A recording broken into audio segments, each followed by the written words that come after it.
সামনে যে ডিভাইসগুলো দেখতেছেন এই ডিভাইসগুলোর নাম হচ্ছে হিউমিডিফায়ার। তো হিউমিডিফায়ারের কাজ হচ্ছে এটা পানিটাকে বাষ্পে পরিণত করে অথবা পানিটাকে ধোঁয়া তৈরি করে। তো এই ইউএসবি হিউমিডিফায়ার মূলত আপনারা এখন দেখতে পাচ্ছেন এটা দুইটা কালার আমাদের কাছে আছে, একটা হচ্ছে আপনার পিঙ্ক কালার আর একটা হচ্ছে স্কাই ব্লু কালার। তো এই দুইটা কালারের ইউএসবি হিউমিডিফায়ার আমাদের কাছে পাবেন। তো এইগুলো মূলত ইনকিউবেটর মেশিনে বেশি ব্যবহার করা হয়ে থাকে। ইনকিউবেটর মেশিনে পানিটাকে বাষ্পতে পরিণত করার জন্য এই হিউমিডিফায়ার ডিভাইসগুলো ইউজ করা হয়। তা আমাদের কাছে দুইটা পদের পাবেন, স্টিলের হিউমিডিফায়ার এবং ইউএসবি হিউমিডিফায়ার। তো এইগুলোর প্রাইস মোটামুটি কম, যেটার কারণে আপনারা চাইলেই আপনাদের ইনকিউবেটর মেশিনে ব্যবহার করতে পারেন। তো হ্যাচিংয়ের সময় মূলত পানিটাকে বাষ্প পরিণত করতে হয়। তো আর্দ্রতা যদি বেশি না হয় ডিম থেকে বাচ্চাগুলো বের হতে পারে না, তো যার কারণে আপনারা এই ইউএসবি হিউমিডিফায়ারগুলো ব্যবহার করতে পারেন। তো এই ইউএসবি হিউমিডিফায়ারটা ব্যবহার করতে হয় হচ্ছে আপনার বাসা বাড়িতে থাকা মোবাইলের চার্জার যেটা আছে এই চার্জারে এই কর্ডটা সুন্দর মতন লাগাই দিবেন এবং লাগানোর পরে এটা আপনার কারেন্টের লাইনের সাথে যখন লাগাবেন তখন এটা পানির উপরে ভাসতে থাকবে।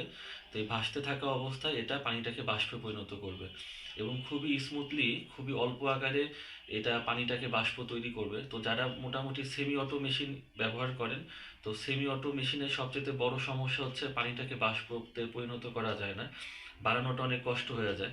তো যাদের কাছে এই আর্দ্রতা বাড়ানোটাকে অনেক কষ্ট মনে হয় তারা কিন্তু এই ইউএসবি হিউমিডিফায়ারগুলো আমাদের কাছ থেকে নিতে পারেন। এটা পানির উপরে ভাসতে থাকবে, তবে এটা হচ্ছে অটো সেন্সর।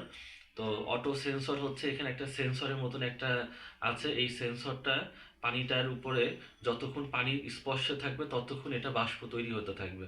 তো খেয়াল রাখতে হবে যেন এটা অবশ্যই পানির সংস্পর্শে থাকে।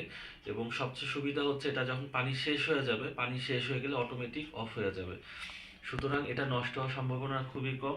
এবং যেহেতু খুবই অল্প প্রাইসে আমরা এই ইউএসবি হিউমিডিফায়ারগুলো আপনাদের কাছে দিচ্ছি, সুতরাং আপনারা আমাদের কাছ থেকে যারা আর্দ্রতা বাড়ানোটা অনেক কষ্ট মনে করতেছেন সেমি অটো মেশিনে, তারা কিন্তু এইগুলো আমাদের কাছ থেকে সংগ্রহ করতে পারেন।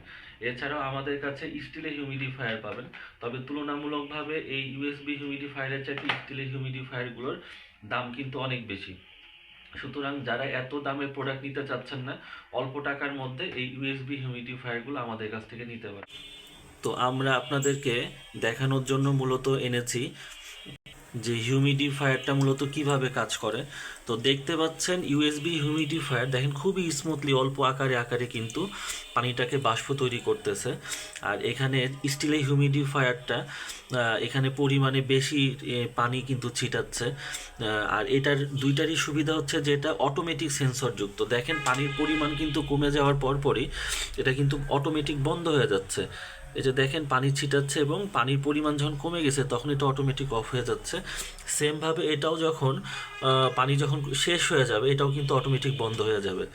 তো এটা বাষ্প পরিমাণে বেশি তৈরি করে আর এটা বাষ্প পরিমাণে অল্প তৈরি করে। সুতরাং সেমি অটো মেশিন বা ছোটো মেশিনগুলোতে এই ধরনের ইউএসবি হিউমিডিফায়ারটি ইউজ করতে পারেন।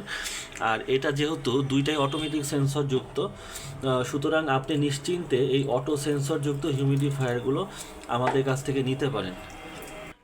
এই ইউএসবি হিউমিডিফায়ারগুলো যথেষ্ট পরিমাণে আমাদের কাছে আছে, আপনারা চাইলে আমাদের কাছ থেকে এই হিউমিডিফায়ারগুলো সংগ্রহ করতে পারেন। অথবা যাদের স্টিলের হিউমিডিফায়ার প্রয়োজন তারাও কিন্তু আমাদের কাছ থেকে এই জিনিসগুলো নিতে পারেন।